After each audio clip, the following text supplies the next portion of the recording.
Spending some time alone with the weapons and characters of the Dead Rising universe may not be the best thing for your safety or mental stability. Why don't you try taking some of my suggestions?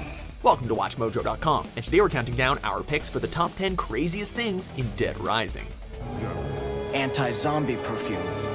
It could keep us safe in that cave.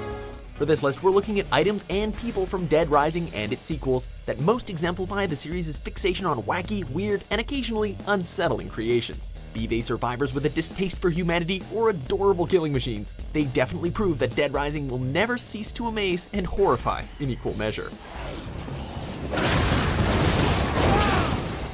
Number 10. Ted Smith and Snowflake, Dead Rising 2. People not been very good to me. Not like Snowflake. A boy and his pet tiger. Yeah, that's pretty weird.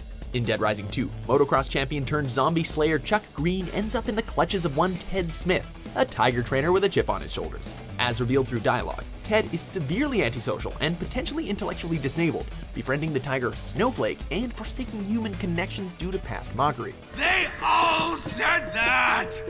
Ted not slow! Ted's short temper and willingness to feed other survivors to Snowflake are definitely troubling, as is his dying plea for Snowflake to eat him. Once Ted is slain though, we then get to witness Chuck tame and offer Snowflake to his daughter Katie as a pet. Does that make him a great father or a terrible one? Maybe both. Number 9. Dragon Punch, Dead Rising 3. Over the course of Dead Rising 3, players can find a great deal of interesting and unusual weapons to construct using other weapons and components. One such unorthodox weapon is the Dragon Punch, built by combining, of all things, a motorcycle engine and boxing gloves. When equipped, the Dragon Punch allows players to smack zombies around with over-the-top punching attacks. One of the attacks even allows players to perform the Shoryuken, the famed move from the Street Fighter games. For bonus points, Dragon Punch is actually an alternative name for the Shoryuken.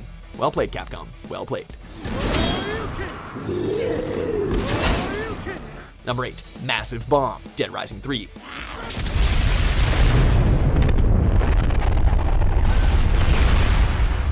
On the topic of impressive firepower, here we have an end-to-all zombie conflict, created through the combination of an enormous bomb and a laptop. The massive bomb's size requires it to be carried outside of one's inventory at all times. However, once the device is activated and thrown, the main draw becomes clear. It can eradicate hundreds of zombies at once. The device lures in all nearby zombies before vaporizing them in one fell swoop, with the amusing side effect of also stripping the player of their clothes. It is at once awesome and hilarious.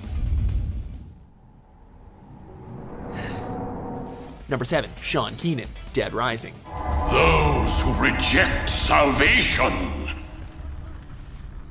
embrace ignorance.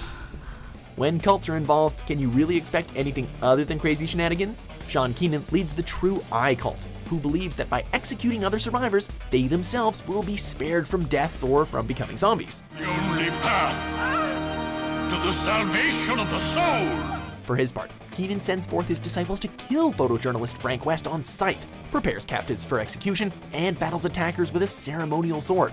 At once unhinged and devoted to his beliefs, it's fitting that Keenan meets his end at the hands of a mannequin his cult had worshipped.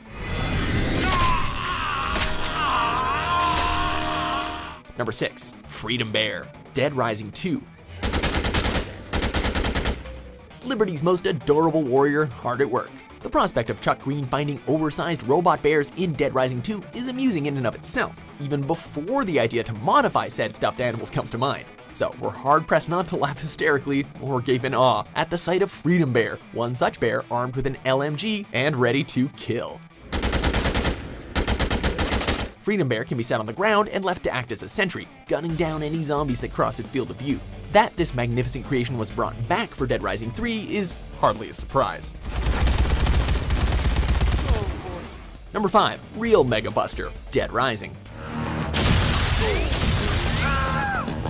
It's not a Capcom joint without at least one inter-franchise nod. Although we already had the Dragon Punch, enter the Real Mega Buster, a fully functioning replica of Mega Man's iconic weapon that shoots actual energy blasts.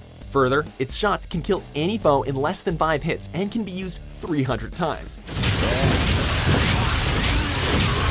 setting aside the absurdity of a Mega Man weapon appearing in a setting somewhat closer to reality. The challenge tied to obtaining the Mega Buster is truly something else. To get the real Mega Buster, players must kill 53,594 zombies in a single playthrough.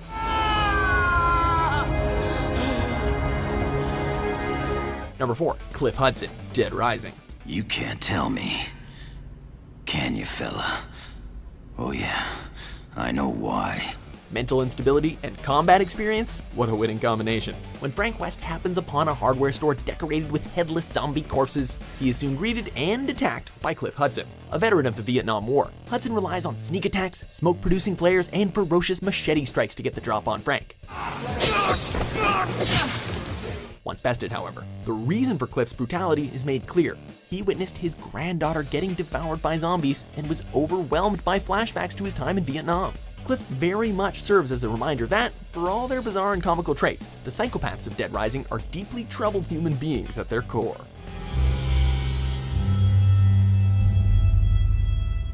Number 3, Psychopath Chuck Green, Dead Rising 2, Off the Record. Hey! You get the hell away from my bike! Tragedy often leads to insanity, apparently. Off the Record offers an interesting spin on Chuck Green, portraying him as a bitter loner divorced from reality after losing Katie to the zombie horde. When Frank West encounters him in the alternate version of Dead Rising 2, a misunderstanding leads Chuck to hop on his slice cycle and attack Frank mercilessly. Setting aside his attachment to said chainsaw-protected motorcycle, what illustrates Chuck's loss of sanity best is his protectiveness of the doll taped to his back, implied to be a stand-in for Katie. It's quite sad, but not unexpected when zombies are on the loose. You're okay. You're safe now. Number 2, Chef Antoine, Dead Rising 2. Come in, finally. How about we not have what he's having? Discovered by Chuck Green in the Royal Flush Plaza, Chef Antoine Thomas is unrelenting about his desire to prepare the ultimate dish for a magazine reporter that will never really come. It becomes increasingly clear that Antoine has crossed the line with his cuisine. Specifically, he's opted to start cooking human flesh and is holding survivors captive to use for his meals. I've been waiting for you! Who the hell would want to eat this? Combat-wise, Antoine is just as unhinged, given his attempts to force apples down Chuck's throat, hit him with a frying pan, and toss anything not bolted down at Chuck. Before we unveil our top pick, here's a few honorable mentions.